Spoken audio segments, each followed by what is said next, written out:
जरा सोचिए, जिन दो बेकसूरों की जान अवैध फैक्ट्री की आग में जलकर खाक हो गई, क्या उनके परिवारों के आंसुओं की कोई कीमत नहीं है? क्या चंद पैसों की हवस में इंसानी जिंदगी को मौत के कुएं में ढकेलना जायज है? अपनी आंखें बंद कीजिए और उन दो बेकसूर मजदूरों की चीखें सुनिए, जो चंद रुपयों के लिए उस अवैध फैक्ट्री के बंद कमरों में जिंदा जल गए। क्या कसूर था उनका?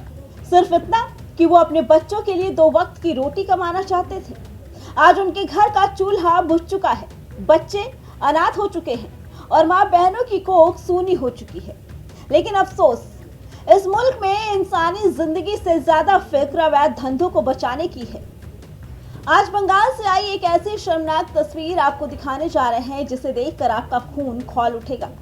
कोलकाता के टॉपसिया में जब 2 मौतों की गुनहगार उस अवैध फैक्ट्री पर सरकार का बुलडोजर चला तो इंसाफ की उम्मीद जागी थी।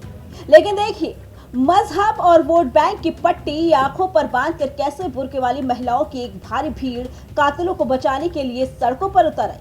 पुलिस को चुनौती दी गई, केंद्रीय बलों पर हमला हुआ। ये तस्वीरें किसी आम विरोध प्रदर्शन की नहीं है, ये कानून के सीने पर सीधे प्रहार की तस्वीरें हैं। सोशल मीडिया पर इस वक्त बंगाल का ये वीडियो तहलका मचा रहा है। कैसे कोलकाता का टॉपसिया इलाका एक पल में जंग का मैदान बन गया। बैरिकेडिंग के इस पार देश की सुरक्षा में तैनात सीआरपीएफ के जाबाज जवान खड़े और दूसरी तरफ बुर्के में लिपटी महिलाओं का ये उग्र मजमा। ये महिलाएं सिर्फ चिल्ला नहीं रही हैं, ये देश के जवानों से सीधे गुत्थम गुत्था होने पर आमदा है। बदतमीजी की सारी हदें पार कर दी गई।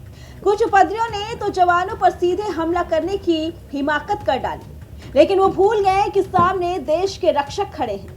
जब पानी सिर से ऊपर चला गया तो सीआरपीएफ के जवानों ने वो सख्त इलाज किया कि कानून की धज्जियां उड़ाने वाली इस भीड़ को दुम दबाकर भागना पड़ा।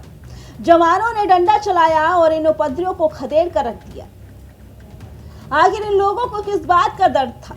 2 गरीब की मौत का या उस अवैध धंधे के बंद होने का? असलियत जानिए। इस टॉपसिया की एक गैर कानूनी फैक्ट्री में भयंकर आग लगी थी, जिसमें 2 गरीब मजदूर कोयला बन गए। इस दर्दनाक हादसे के बाद शुभेंदु सरकार ने तुरंत एक्शन लिया। पूरे इलाके की अवैध फैक्ट्रियों की जांच बिठा दी गई, मालिक को जेल में ठूस दिया गया और जैसे ही अवैध निर्माण पर बुलडोजर चला, ये भीड़ ढाल बनकर खड़ी हो गई।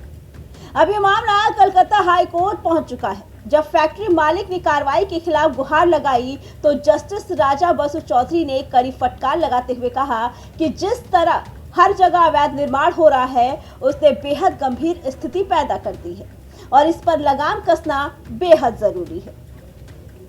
कोर्ट ने साफ कह दिया कि उस खूनी परिसर में अब कोई धंधा नहीं चलेगा। अदालत ने भले ही 22 जून की अगली सुनवाई तक बुलडोजर की कार्रवाई पर अंतरिम रोक लगा दी, लेकिन अगर नगर निगम और पुलिस को साफ आदेश दिया है कि अपराधियों को बख्शा नहीं जाएगा। लेकिन नगर निगम और पुलिस को साफ आदेश दिया है कि अपराधियों को बख्शा नहीं जाएगा। शुभेंदु सरकार का भी साफ संदेश है, अवैध कब्जा करने वालों का हिसाब होकर रहेगा। लेकिन आज देश को ये सोचना होगा कि जब भी कानून का डंडा गुनहगारों पर पड़ता है तो महिलाओं को आगे करके ये विक्टिम कार्ड क्यों खेला जाता है? क्या इन प्रदर्शन करने वालों के दिल में उन 2 मरे हुए मजदूरों के परिवारों के लिए कोई संवेदना नहीं? इस एक्शन पर आपकी क्या राय है? हमें कमेंट करके जरूर बताइए। Bureau report, prime TV.